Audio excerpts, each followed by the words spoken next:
Yeah, obviously this season you've had a few big score lines. 9-0 over Bournemouth. You followed that up with a 2-1 win over Newcastle.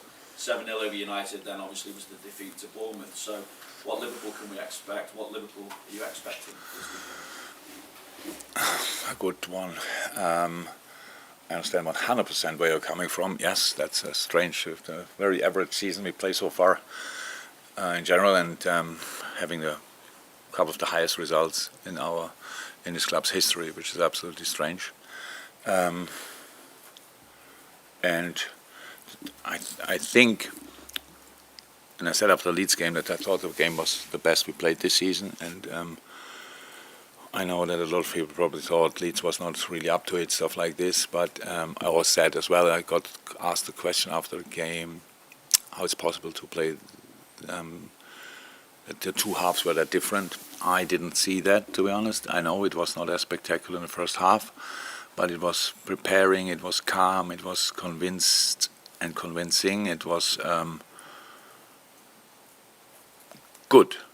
Against a deep defending side, you cannot create, especially not in our situation, you cannot create just second after second after second. You need to work for your moments, and that's what we did in the first half. And we're anyway up 2-0, which is absolutely a fantastic result for half time. And second half, yes, then it was even we stepped up, but that's how it is. It was for Leeds then really difficult to deal with us, and the goals we scored were absolutely exceptional. So it was a very stable performance, which is very important, and that's where we have to build on. I cannot sit here and now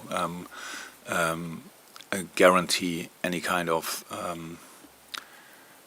results or whatever. But I said it before, weeks ago, months ago, we have to guarantee performance levels, and that's definitely what we have to do now. And knowing that in this game again, we used was not like this. We had more shots, more finishes, but not on target that many. So close next to post or whatever, these kind of things where we, which I consider as chances as well. But afterwards, it looks like we had 7 chances and scored 6 times. That was not the case. So, but we have to be ready for not scoring early. We have to be ready for all the difficulties which you can face in a football game, and then overcome it and still stay and stick to the plan and stick to the way we want to play. And that was I liked the most in that game, that I saw our plan the whole game, and that's what we have to do again. Obviously, the levels at home this season have still been pretty consistent, certainly in terms of results, and 4 out of the next 5 games are at home. So what opportunity do you feel does that give you to at least ask the question of those above you, can you hang on to what you've got? Don't know. And when you are in a super moment in the season, the only game you have to be worried about and you have to think about is the next one. If you are in not a good situation, the only game you have to think about is the next game. There's no alternative to that. And that's exactly what we do. I couldn't care less where we play after tomorrow, to be honest. It's just about the game tomorrow. It's about Nottingham Forest. It's about showing all the respect we have for them. With Steve Cooper, they're in a difficult situation. They will fight for their lives. Definitely, they will.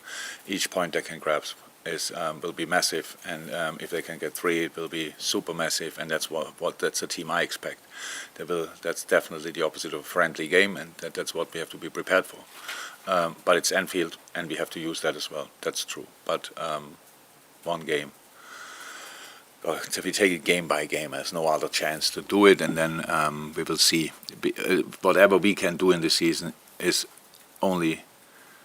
the only thing what gives us any kind of chance is winning an awful lot of games. If you don't do that, we don't have to really talk. And I don't like that always talking about we win 1 game, then I have to talk about what would it mean if we win the next 4. That makes no sense. All our focus on Nottingham. I just wanted to touch again on Trent's switch of position, or hybrid position, because it's obviously been met with quite a positive reaction. I just wonder now, is it too early to say whether that's the role for him moving forward, or is that his long-term progression now? We will see that. Trent is, on each position he played for us, was always a super important player. This now slightly advanced role suits him in the moment really well. That's good. It's a challenge for everybody else to cover the spaces when we lose the ball, theoretically. But that with him there, we didn't lose that many balls, which was helpful as well. And yeah, that's it pretty much. But it's not written in stone or whatever. Why should we? He can play in different ways, and how he played the last 2 games was really good. That's true. Thank you. Any fitness concerns for the weekend, Jürgen? Yeah, unfortunately, Bobby picked up a muscle issue a little bit. We will see how long that takes. It's not too serious, but yeah, it's definitely out for tomorrow, and yeah, next week we have 2 more games. I would say they are impossible as well, and then we will see. Then we have to take it day by day. That's actually ruined my next question, because I was going to ask you about having all 6 of your front 6 available and how you pick between them, but it's 5 now. How do you still pick between those 5? Is it about looking at the player's form, about targeting the opposition in certain ways? How will you decide? The ticket into this team must be and will be definitely again counter-pressing. So that's how everything started. I wouldn't say we lost it a little bit out of eyesight, no, but we have so many. I saw so many games from us where I didn't like that, and that's a pretty strict thing. That doesn't mean that all 5 now available, and especially with Bobby, all 6 can do that pretty well. But if you do it in the game you play, you have a good chance to start again. So that's it. So, but we have opportunities to change, of course, and we will see how we do that. And now we have to change in the next few 2 weeks. We have 5 games. So yes, there will be changes, and that's good. Hopefully we can have at least these 5 then, or maybe from a moment on the 6 again. That would be absolutely great. And but everybody will play. Everybody's super important to us.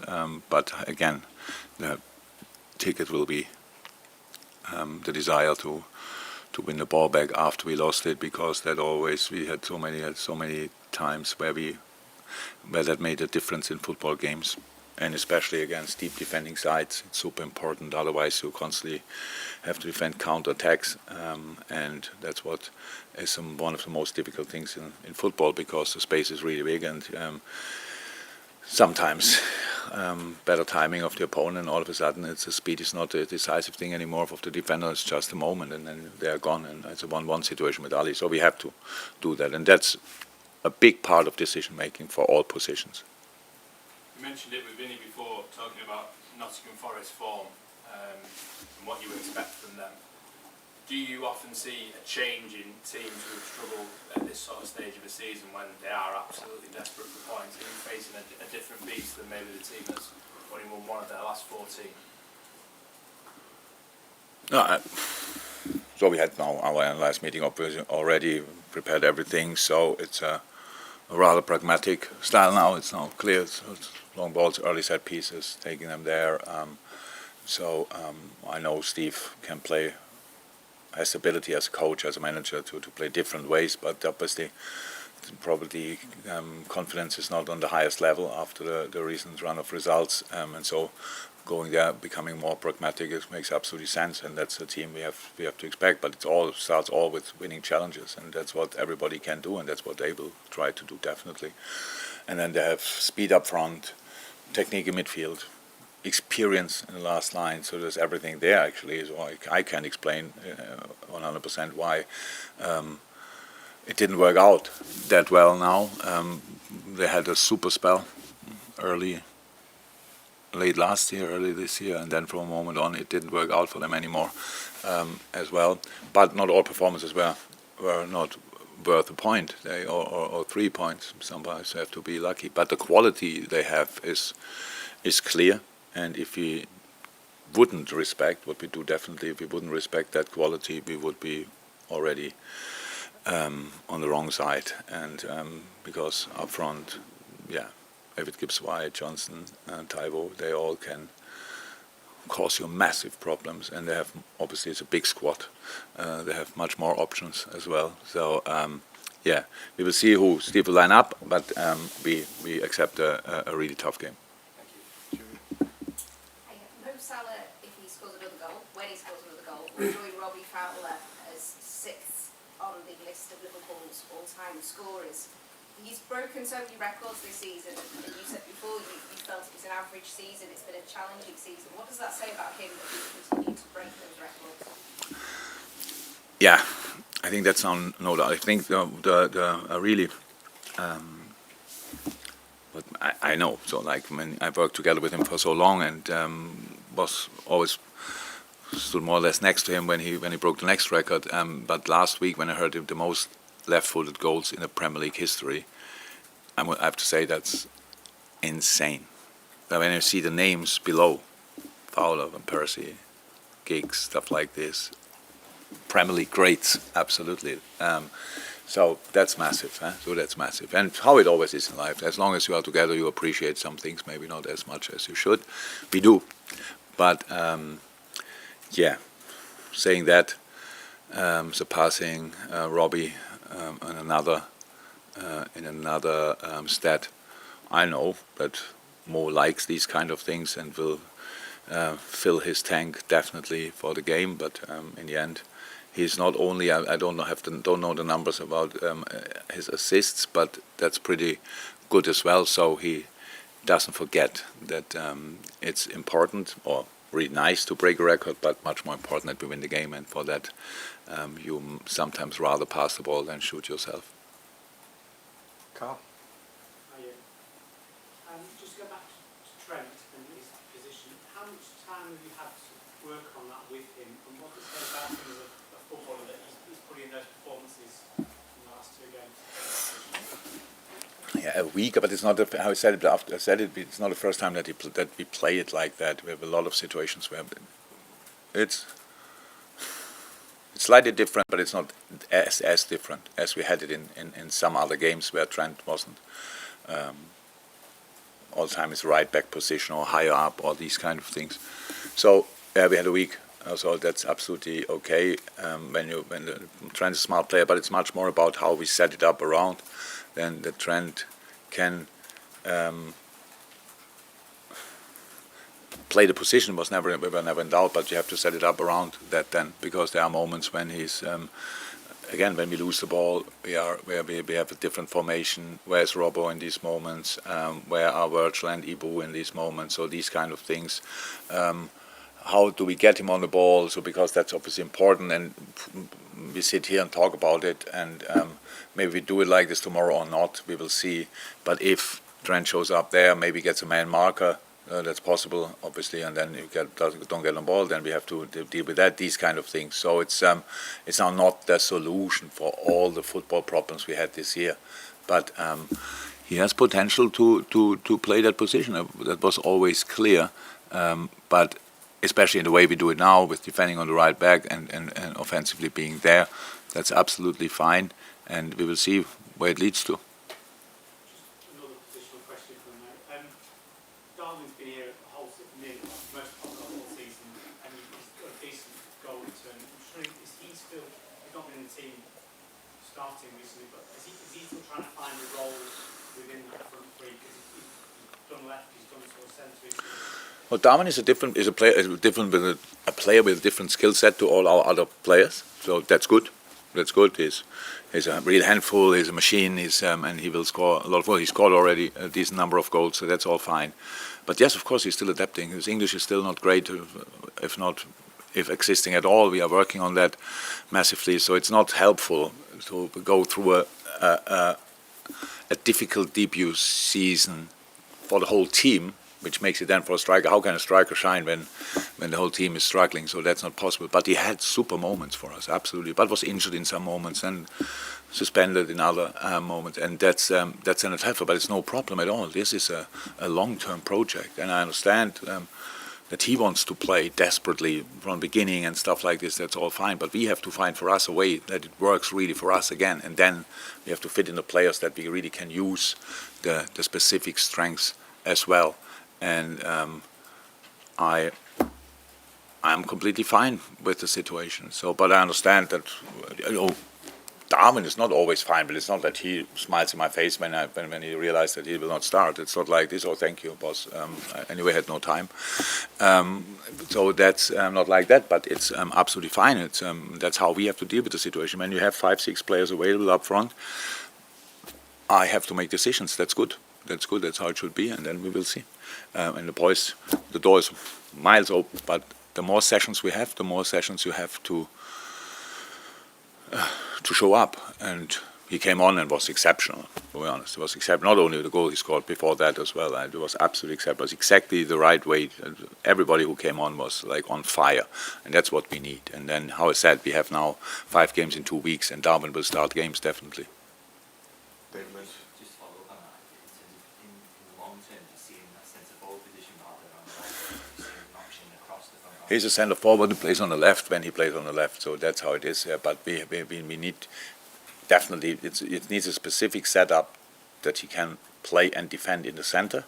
So that's how it is. Playing in the centre is not a problem. There's a machine, but then we have to make sure that we understand as a team. And again, we were not stable for a long spell in that season. So that's how it is. And then you have all of a sudden the boys on top of all the problems we had. You have to adapt to a different defending striker up front as well. So that's how it is. If football would be that easy, you just put the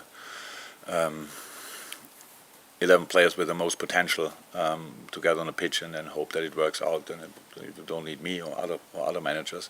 So it's really about tuning it. Fine tuning, and that's what we are still doing, obviously. And this season, we don't know where this season will end up, but after this season, there's another season, and that's already in my mind as well. So like we have to build on what we do now and what we learn now.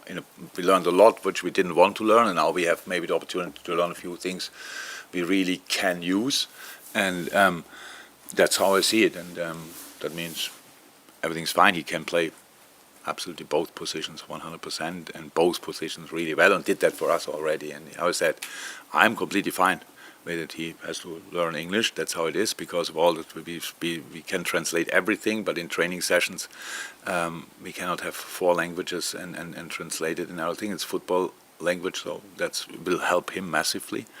And yeah, that's it. Last one here for the embargo.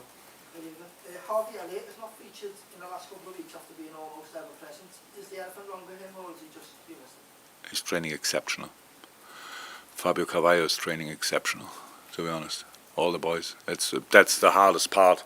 Never had it the whole season. Now we have it, and now all of a sudden I leave 5 players at home, and they're all Orcs. All of them, all of a sudden, are not even in the squad. Crazy. Nat, Reese, crazy. Maybe so. Harvey has to be. Is very, very close, absolutely close to start again.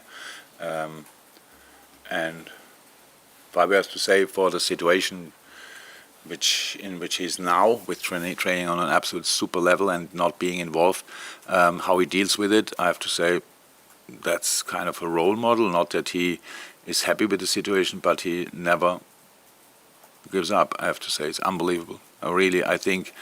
I don't think it was probably his best skill before he arrived here, because he was this super talent, but he still is. But yeah, the character he shows here is exceptional. You want the embargo?